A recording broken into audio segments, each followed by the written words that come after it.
রোগীরা ডাক্তারখানায় গিয়া ডাক্তার সাহেব কোন রঙে রঙে কায়দা কৌশলে কথা বলে এগুলি দিয়ে লক্ষ্য দেয়।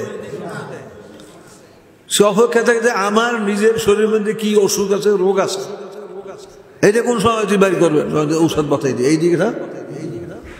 এইভাবে ওয়াজ মাহফিল পিরানা দরবার হলো ধর্মীয় ডাক্তারখানা।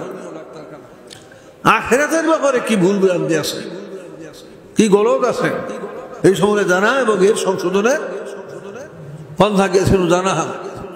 এইভাবে আরো সুন্দরভাবে আপনার প্রত্যেকেই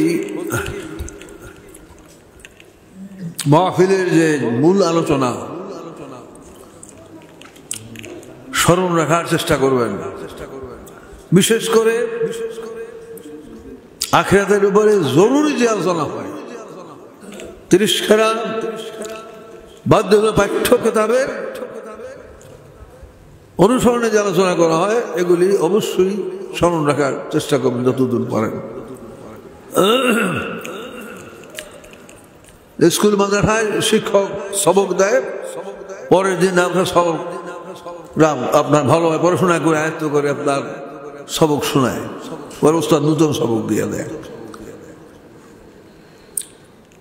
এইভাবে আপনার সঠিক ওয়াজ মাহফিল আখিরাতে মহামুক্তির জন্য কোরআনে যে মূল শিক্ষা বা জরুরি শিক্ষা আলোচনা করার নিয়ম, কাজে বিশেষ করে জরুরি আপনার বেজরুরি যদি কেউ আলোচনা করে আপনার মনে রাখার দরকার নেই, আলোচনা না করাই ভালো।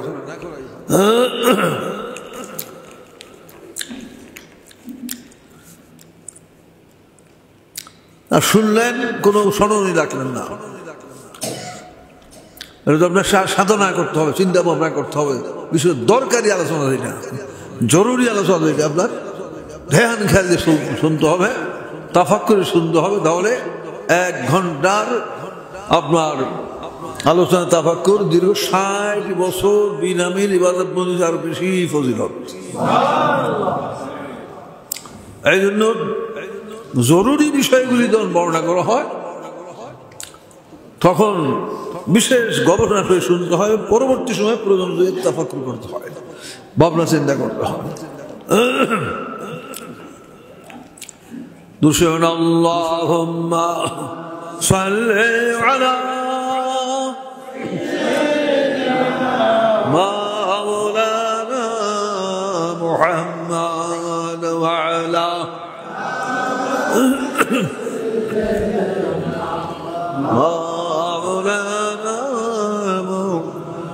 اللهم صل على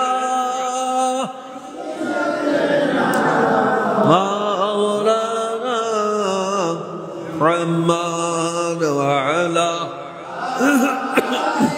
سيدنا مولانا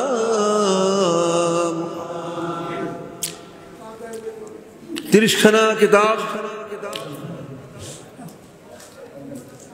পাঠ্যকেতা মোহাম্মদ আলী রহমতুল্লাহ আলাইহি মোহাম্মদান, তিনি সারা বাংলায় যতগুলি তাসাউফ শিক্ষার কেন্দ্র মাদ্রাসা আছে প্রত্যেক কেন্দ্র মাদ্রাসায় বাধ্যতামূলক পাঠ্য হিসাবে তিনি নির্ধারণ করে গেছেন।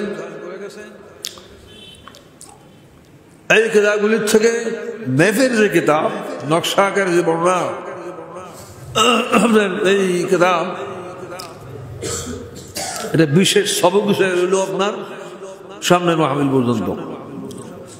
এই বিষয়গুলি আয়ত্ত করার পরে অন্য যে কোনো পাঠ্যকিতাব পড়বেন, অসুবিধা নেই, আগে মনোযোগ দিবেন। এই কিতাবের দ্বারা ঈমান তৈরি হয়, আকীদার গলতি দূর হয়, গুরুর থেকে রক্ষার উপায় হয়, একদল বহুদল খাঁটি কামেল লাগে ইত্যাদি আপনার চেনার জন্য সুবিধা হয়, আরো অনেক অনেক ফায়দা। আর এজাহারে হক 7 খণ্ডের প্রথম খণ্ডতে যেতেবার আলোচনা হয়েছে তালিমি জলসায়, কাজে ওটা বিশেষ জরুরি আপনার সবক যে রইল এজাহারে হক প্রথম খণ্ড। বিশেষ করে প্রথম হলো 3 ভাগ, 1 খণ্ডের মধ্যে কয় ভাগ? 3 ভাগ। প্রথম অংশে আলেম সম্পর্কে বর্ণনা এবং আলেম বর্তমান দুনিয়ার কাল অবস্থা সম্পর্কে প্রশ্ন জবাবের মাধ্যমে বর্ণনা। মাঝখানে পীর মুর্শেদ সম্পর্কের শর্ত সহায়ত কি, এইসব বর্তমান দুনিয়া হাল অবস্থাকে এই সম্পর্ক বর্ণনা। আর তৃতীয় ভাগে শেষ ভাগে ওয়াজ নসিহত সম্পর্কে কোরআন যে কি আছে, এসব সমাজে কি উল্টা পাল্টা আছে, সংশোধনের পদ্ধতি কি আছে, এই সম্পর্কে আমরা বিস্তারিত বর্ণনা। সে সম্পর্কে অনেক ভুল মানুষের ভিতরে আছে। তাই প্রথম খণ্ডের ভিতরে 3 ভাগ। প্রথম ভাগে কোন বিষয়? আলেম সম্পর্কে, মাঝখানে পীর সম্পর্কে, আর শেষ ভাগে ওয়াজ নসিহত সম্পর্কে। এই শেষেরটার মধ্যে আপনার 13টাই বিষয়, শেষটা বেশি চর্চা করবেন।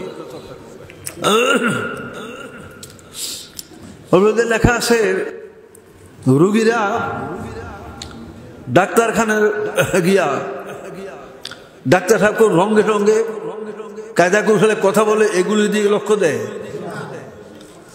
সে অপেক্ষা থাকে যে আমার নিজের শরীরের মধ্যে কি অসুখ আছে, রোগ আছে, এইটা কোন সময় বাড়ি করবেন, ঔষধ বাতাই দিয়ে এই দিকে না।